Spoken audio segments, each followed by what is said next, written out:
dengue bana ni dɔw ko a ma ko grippe tropicale bana do bana min ni a bɛ yɛlɛma ko bana in bɛ sɔrɔ ka bɔ sosow de yɔrɔ soso minnu bɛ wele ko moustique tigre n'an ko a ma ko muruntiniw ni jɛman tomtominen bɛ a la n'u bɛ sɔrɔ ka caya dugubaw n'u laminiw na maa caman b'a la ka ni sumaya bana ɲagami ɲɔgɔn na k'a sɔrɔ u tɛ kelen ye bana in kɔni bɛ maanifin kɔni bɔnɛ a nin na dɔɔni dɔɔni bana in b'a la ka cari Sahel jamanaw ka kɛrɛnkɛrɛnnenya la Mali kɔnɔ. An ye baara kɛ bana kan bana min tɔgɔ dengue. Dengue ye bana ye bana min bɛ bila mɔgɔ la soso kinda fɛ donc u bɛ soso min wele bamanankan na ko soso réel sosoni o de bɛ dengue bila mɔgɔ la donc bana in yɛrɛ bɛ se ka mun ni mun bila mɔgɔ la a bɛ se ka kɔlɔlɔ se mɔgɔ ma o ye kɔlɔlɔ ye k'a daminɛ farikalaya la ka se fariw bɛ dimi i farisogo bɛ dimi a yɛrɛ bɛ se ka juguya yɛrɛ fo ka se jelibɔn ma fari bɛ jelibɔn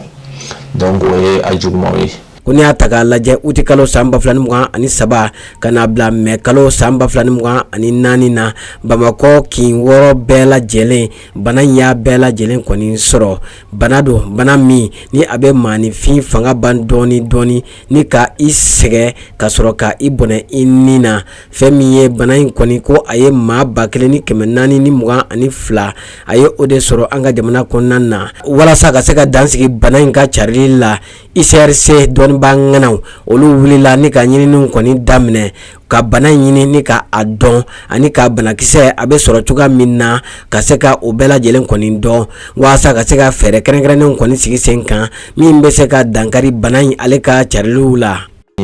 Ka se k'a faamuya bana in bɛ ka bɔ yɔrɔ jumɛn banakisɛ in min ye virus yɛrɛ ye a bɛ ka bɔ yɔrɔ jumɛn munna a bɛ ka mɔgɔw minɛ fan bɛɛ fɛ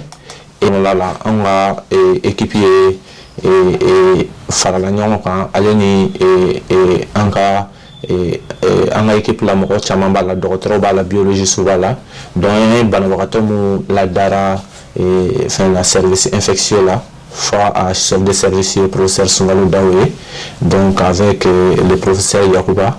donc an ye banabagatɔ dɔw jeli ta ka sɛgɛsɛgɛli kɛ donc an ye sɛgɛsɛgɛli machine min utiliser a bɛ f'o ma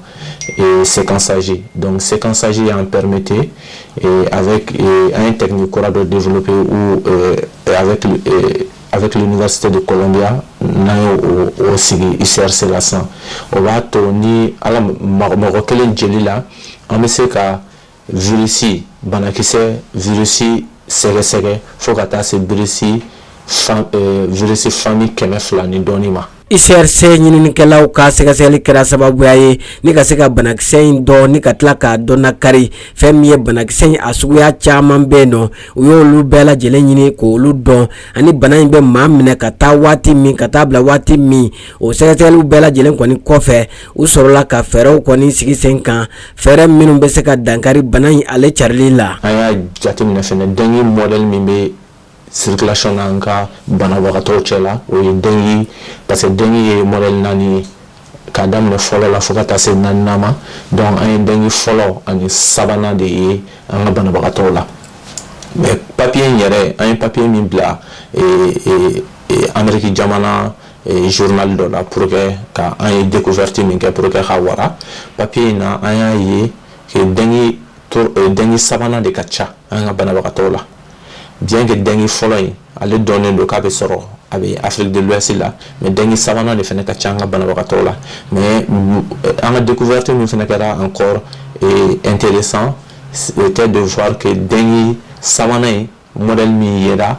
ani dengue mun découvert kɛra Burkina ni Benin ninnu wagati tɛmɛnlenw na o n'olu ka surun ɲɔgɔn na kosɛbɛ ale ni dengue fɔlɔ in fana la Asie enfant ani Martinique enfant o n'o fɛnw ka surun ɲɔgɔn na o bɛ mun yira o b'a yira fɔlɔ que an kɛrɛfɛ jamana bana ninnu bɛ boli kɛrɛfɛ jamanaw ni ɲɔgɔn cɛ mɔgɔw bɛ échange mun bɛ kɛ jamana kɔnɔdenw ni ɲɔgɔn cɛ bana ninnu bɛ boli kɛrɛfɛ jamanaw ni ɲɔgɔn cɛ o ye fɔlɔ ye filanan fana ye min ye jamana minnu na i b'a fɔ Asie jamanaw na an ka mɔgɔw bɛ voyager ni fɛnw kɛ parce que bana in bɛ se ka sɔrɔ voyage mɔgɔw bɛ taa voyage ni fɛnw kɛ donc o fana b'a yira que hali voyage fɛ banakisɛw bɛ se ka bɔ yɔrɔ jan ka se an ka jamana kɔnɔ donc o b'a to ni faamuyali ninnu b'a to an ka autorités b'a dɔn banakisɛ dengue modèle min bɛ ka circuler an ka jamana la u kan ka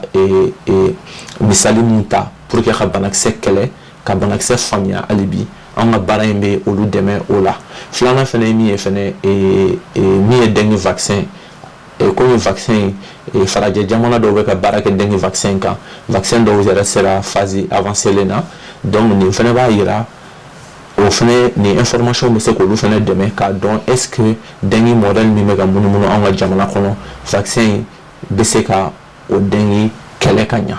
Ɲininiw y'a jira k'a fɔ ko bana in ye banakisɛ ye ni a ye maanifin minɛ fɛn minnu bɛ maanifin farikolo la waasa ka se ka a lakisi ka bɔ bana wɛrɛw kɔni ma a b'o o fanga ban pepewu waasa ka se ka a tigi kɔni sɔrɔ ni ka a sago kɛ a la. A y'aw sɔgɔlen to an ka bɔlɔlɔsiraw la waasa a ka se ka faamuya sɔrɔ an ka ɲininikɛlaw ka baarakɛlaw na olu minnu bɛ an dɛmɛ k'an ka kɛnɛyaw sabati an'an ka sigida maa bɛɛ lajɛlen ka kɛnɛyaw ka jɛ k'a bɛɛ lajɛlen sinsin.